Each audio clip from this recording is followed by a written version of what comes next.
hot and a mild mix because I find it tastes better. But I've got some friends who can't handle the spicy stuff. So just measure everything out. Get your beef. I'm using 1.5 pounds. I'm feeding 4 people, so you might want to go ahead and measure that out accordingly. 1 pound is usually pretty good if you're just feeding yourself and maybe another person or two. But it's not quite enough if you're doing 4 people or more, of course.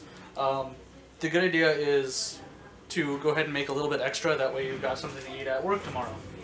So that's what I do. Browning hamburger is extremely simple. I'm actually going to go ahead and adjust my camera real quick. I'm going to bring it a little bit closer to the action for you. All you need to do is have some sort of skillet that you can work with. And in this case, I'm using a cast iron skillet. Don't worry about not having cast iron. You can use literally any pan you've got. Just focus here. Okay, there we go. So what I'm going to do is I'm going to go ahead and I'm going to turn on front left burner where this guy's at. Oh, I'm going to go ahead and move him to around medium. Right there. So then I'm going to go ahead and take my meat, pop him in there, and I'm going to peel off this wax paper on the bottom. Don't want to eat it. I know you said you burn everything. Don't do that. Some people will go ahead and slick up the skillet with butter or something like that. In my instance, I've got a nice coating of Pam from earlier and some lard from when I seasoned my skillet, so I don't need anything extra in there. I'm not going to say by any means you do need anything in there. I am using 80% lean ground beef. I like a little bit extra fat content because, well, it's good.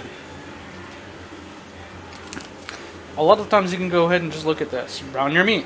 Stir in the seasoning mix and water. Bring to boil. Easy enough.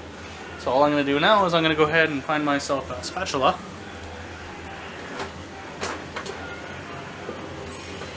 This guy will perform nicely. And I'm going to get to browning the hamburgers. I'm not going to film this entire process here because browning hamburgers is pretty simple. Just to give you an idea here what this looks like is I just flip it back and forth and peel off the brown stuff. And I get the exact results I want. The good thing about the 80% lean, or the fat containing beef like this, is it'll make its own juices to fry itself up in. You don't need to worry about a whole lot. As I said, pretty simple process. At this point here, I've started the rice that I bought along with this as well. Again, fairly simple instructions for this meal. We'll get a little bit more advanced on the next meal that we make, which will be orange chicken. What you're doing here is 2.5 cups water and a tablespoon of butter per box that you do. I'm going to do 2 boxes, starting off with 1 box right now. It doesn't take a lot of time to cook this. So just throwing them on there, bring them up to a boil, going to stir it up, and then I'm going to go ahead and we'll cover it, and then we'll be good. As you can see, the meat is getting pretty close to done here. There's a little bit of red left over here. We're going to flip that. And keep moving the other stuff around so it doesn't get overdone there.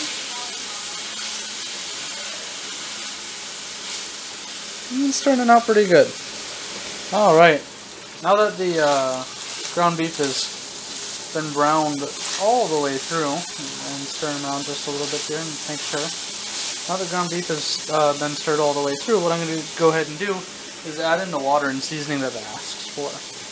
So, stir in, seasoning, mix in water.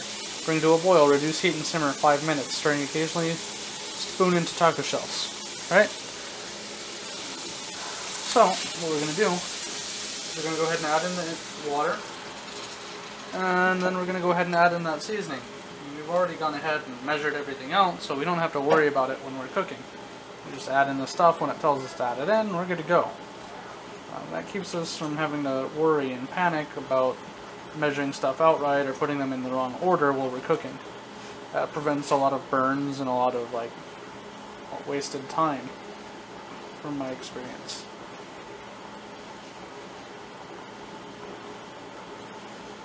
So we're going to leave this, oh actually I'm probably going to bring up the heat a little bit here in just a moment. Let's do that.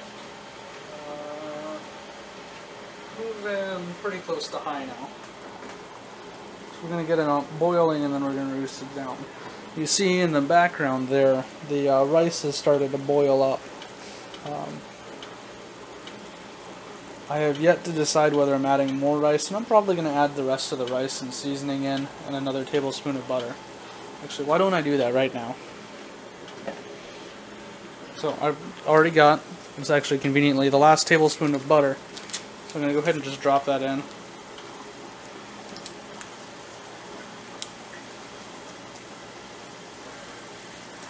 Just like that. Now let's come over here. I know I need some more water for that. So here's a little extra seasoning there. 2.5 cups, so let's measure that out.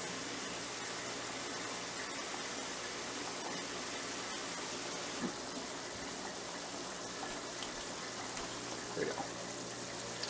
Let's go ahead and pour that in there. We'll go ahead and get the rest of the rice in.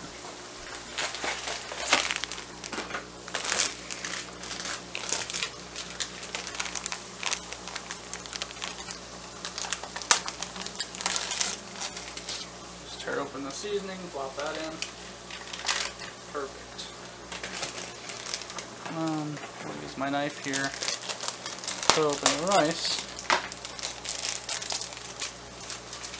Get that poured in as well. We'll reduce the heat on the taco meat.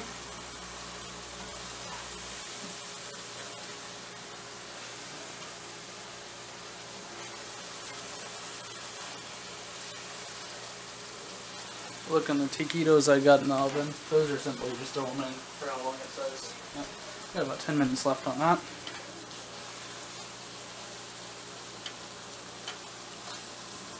It's looking pretty good, isn't it? I think so. I'm going to zoom in for you real quick.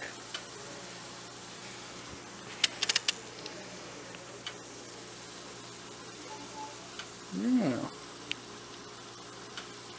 Darken that up just a little. There we are. Looking pretty good if I do say so myself.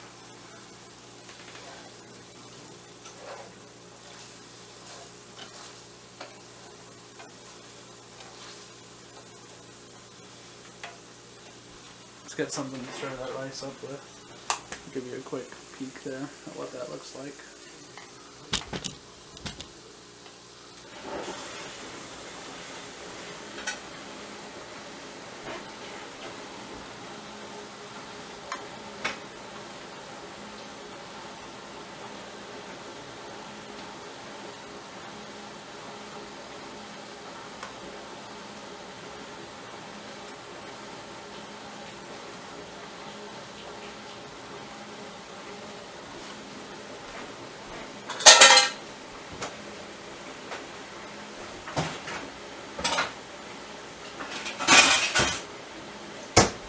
Getting the cover here for that. Yeah, you're right. That's not the right cover, but whatever. Last but not least here, a little color goes a long way to make things look good.